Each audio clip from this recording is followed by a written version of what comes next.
Dans cette vidéo, je vais vous présenter la notion de tenseur, mais je commence par un avertissement. Derrière ce mot de tenseur peut se cacher différentes notions.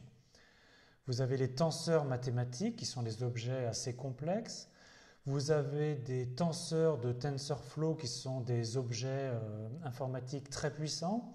Et nous, on va se contenter des tenseurs comme des tableaux de nombres, donc plutôt le point de vue de NumPy. Alors en fait, avec ce point de vue, vous connaissez déjà la notion de tenseur. Par exemple, un vecteur est un tenseur et on parle de un tenseur parce que en fait, c'est de dimension 1. C'est-à-dire que vous avez une seule dimension. Par contre, une matrice ou un tableau à deux dimensions, on parlerait d'un deux tenseurs. Et puis, c'est cette notion qu'on veut généraliser. Si vous avez ici un tableau à trois dimensions, eh bien, on parle de trois tenseurs. Et puis, il n'y a pas de limite à ce nombre de dimensions. Commençons avec l'exemple d'un vecteur et à l'aide de NumPy.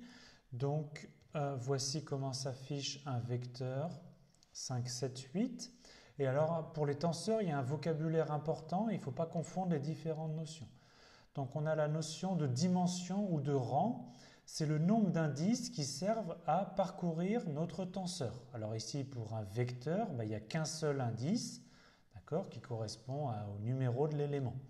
Donc la dimension ou le rang, c'est 1. Ça s'obtient avec ndim. La taille, lui, c'est le nombre d'éléments dans chacune des dimensions. Alors ici, comme on n'a qu'une seule dimension, la taille, c'est juste 3. Et normalement, la taille, c'est un nuplet, d'accord? Et donc ici, pour préciser qu'il pourrait y avoir d'autres valeurs, on met 3 virgules, d'accord? C'est pas juste 3. Maintenant, le nombre d'éléments qui s'obtient par la commande size, c'est tout simplement le nombre d'éléments et ça correspond à la taille qu'il faudrait réserver en mémoire pour stocker notre tenseur. Et puis, si on veut accéder à un élément, c'est comme une liste. Donc, V crochet 0, premier élément, ici, c'est 5. Second exemple avec cette fois-ci une matrice, donc un 2 tenseur. Pour un 2 tenseur, la dimension est donc 2, d'accord, parce qu'il faut un indice I pour les lignes, un indice J pour les colonnes, donc bien deux indices. La taille, on a donc ici 2 lignes et 3 colonnes, donc la taille c'est le couple 2, 3. Et donc on a 2 lignes et 3 colonnes, donc on a bien 6 éléments en tout, 2 fois 3. Et puis on peut accéder à la première ligne et ici au premier élément en donnant 2 indices. On passe à un exemple de 3 tenseurs. Vous voyez que cet exemple de 3 tenseurs est défini comme une liste de 2 tenseurs. Donc on a en fait une sorte de définition par récurrence. Alors bien évidemment, un 3 tenseur est de dimension 3 parce qu'il faut 3 indices I, J et K pour accéder à un élément. La taille, donc shape avec NumPy, est un triplet. Et le nombre d'éléments est le produit des éléments de la taille. Donc 3 fois 2 fois 3 égale 18, il y a 18 éléments. Et donc c'est ce que je vous disais, pour accéder à un élément, il faut donner 3 indices. On manipule les tenseurs de n'importe quelle dimension comme on manipulerait les vecteurs ou les tableaux NumPy. Donc par exemple ici j'ai un vecteur V et j'ajoute 3 à chacun des éléments de ce vecteur et donc j'obtiens un vecteur V' de même longueur que V. Ici, je prends une matrice A et j'élève chaque élément au carré, donc j'obtiens une nouvelle matrice A'. Et ici, je retire 1 à chacun de mes éléments de mon 3 tenseurs. On peut faire des opérations plus sophistiquées, donc j'ai mon vecteur V, mon vecteur V', je peux faire l'addition des vecteurs. Donc j'obtiens un vecteur V seconde de même taille qui est l'addition de mes V plus V'.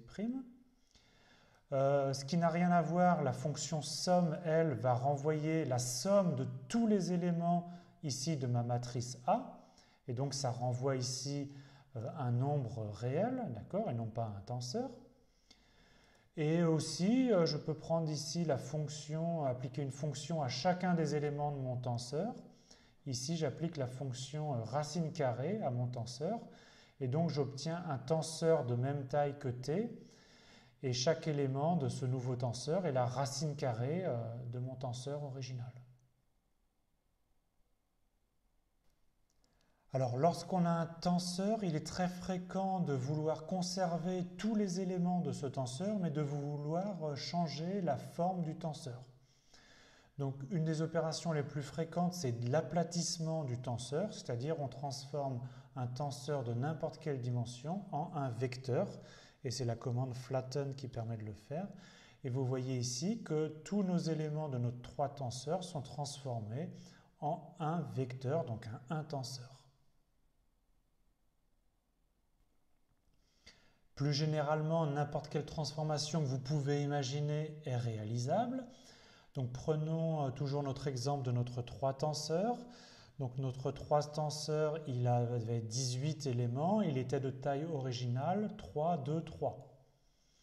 Mais en fait, comme il a 18 éléments, on pourrait le transformer en un tenseur de taille 2, 9, c'est-à-dire une matrice avec 2 lignes et 9 colonnes. D'accord? Donc c'est ce qu'on fait ici avec la commande reshape. D'accord? Vous avez ici une matrice avec 2 lignes et 3 colonnes.